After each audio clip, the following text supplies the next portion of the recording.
Hello, my friends, and welcome to the Electric Viking. Fantastic to see you. Welcome to the channel if you're new. Been a lot of new subscribers recently. Really great to see you. Hope you've all had a fantastic day, and I promise you that you're going to learn something new today. Now, if you haven't already, I will be stoked if you jumped onto Patreon. There is a low bracket there. There's 4 different levels. The lowest one is $3 Australian. That's about $2 per month. If you could afford that to support the channel, to support the movement to electric energy, electric transportation, and renewable energy, then that would be really awesome. Now, BYD has done something very interesting in the last 12 months. I'm going to show you what they've done and sort of explain how they've done it and show you how it's a little bit more profound than it looks. Now, obviously, BYD is the most vertically integrated car company in the world right now. Eventually, Tesla plans on getting to that level, and I think they will within the next potentially 24 months. So really, I don't think a lot of people realize this, but Tesla in many ways modeled their car company on BYD, even though when Tesla was doing this, BYD wasn't really a big proponent of electric cars. Now, BYD did actually make the first plug-in hybrid vehicle commercially available. Interesting fact that very few people know. But realistically, as of 2020, the vast majority of BYD's vehicles sold were actually not electric, not even hybrid or plug-in hybrid. They were petrol. But suddenly, within the space of only 12 months, things have dramatically changed at BYD. Now, it does help that they supply almost every part that goes into their car. Like I said, they're almost completely vertically integrated. It does help that they make their own semiconductor chips as well. So there's no supply chain shortages going on at BYD because they're making it all themselves. It does also help them to reduce costs, make safer batteries like the lithium iron phosphate blade battery. In fact, I think BYD have a bit of an unassailable lead here, like Tesla do. And let's have a look at their sales and let's have a look at what they've done in the last 12 months, because the very interesting thing is they've made more electric cars available, and so therefore their sales have doubled. Interesting, right?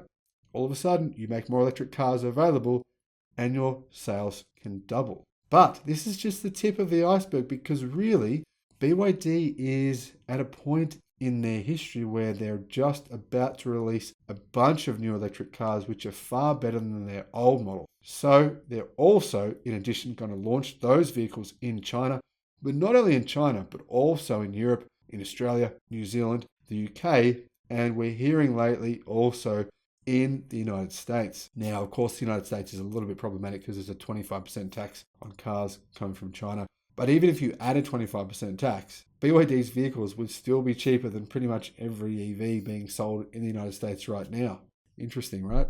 So BYD were able to create a 90% year-on-year surge in September auto sales, which stood at 80,114 units. Now, that's September 21. September 2020, they sold 42,000 cars. So you can see it's pretty much double, right? Pretty close. 42,000 last September last year, 80,000 this year. Now those sales numbers are fairly similar across the board because their year-on-year sales are up by 90%. So you can see they're pretty close to that across the board. So what happened exactly? Well, BYD started selling more plug-in hybrids and more electric cars, and they made more of them, and their sales doubled. So, not that complicated, is it? September 2020, BYD sold only 19,881 new energy vehicles. Of those vehicles, only 12,000 were fully electric, right? 19,000 of a combination of hybrids, plug-in hybrids, and battery electric vehicles. Only 12,000 fully electric. That same month, BYD sold 22,300 purely petrol and diesel vehicles. So, they sold more purely petrol and diesel vehicles in that same month in 2020. Well, let's fast forward 1 year later, and we see that BYD's oil-fueled vehicles were only 9,000. So they're less than 50%. They're about 40% of what they were the previous year, only 9,000 cars. New energy vehicles were 71,100, right? So they are now almost 90% new energy vehicle seller. Of those 71,100 new energy vehicles, 36,300 were fully electric, 33,700 were BEV were plug-in hybrids, PHEVs, and 502 of those were electric buses, and 575 of those were electric trucks and other electric vehicles, big vehicles, right? Commercial type vehicles. So the interesting thing is that 1,100 buses and big trucks and stuff combined, it's actually more than what you think, because they're deploying battery packs in those things that are like 500 kilowatt hour in many cases. So that's the equivalent of like, say, 20 cars of battery deployment. You can see why BYD's battery deployment drastically increased this year by about 300%, making them the fourth largest battery company in the world. Now, it's pretty easy to see here that I was right all along when I said BYD would be 100% electric car company by 2025. It's very easy from this point here to see how that's going to happen. You can see how fast it's happened in 12 months. It's basically inevitable that this happens. Now, there may be, say, 20 to 30% of those cars plug-in hybrids, but by and large, it will be an electric car company only by 2025. And 2030 is, well, we don't even need to talk about that. 2027, I think, is when there'll be no more plug-in hybrids at BYD. It'll be only electric cars, because that's all that customers will want. Because why else would they want? Why would they want to drag around an old dinosaur engine in their car when they don't have to? BYD has said their vehicles will have up to 1,000 kilometers of range next year. So in 2027, only an idiot would want to buy an ICE vehicle with an electric car, put together, mash all those parts together. We've got now double as many parts, more to go wrong, heavier, more complexity. It actually isn't the solution people think. It's actually inferior. Now, this huge growth was wholly credited to the 257.6% hike in new energy vehicle sales over that 12-month period. Notably, the sales of new energy passenger vehicles zoomed up 276.4% over a year ago to 71,000 units last month, which made BYD's year-to-date new energy vehicle sales well over 200,000 units. Now, the model makeup is quite interesting. The Quid Plus DMI sold 15,000. The Tang DM sold 10,300. The Song DM sold 5,800. And the Han DM sold 2,452. So BYD's electric car sales increased 200% from a year ago to 36,300 units in September. And remember, these are still old vehicles mostly. 95% of these are still the old models, when people know BYD's new models are just about to come out. In fact, the BYD Dolphin came out last month, middle of last month, in fact.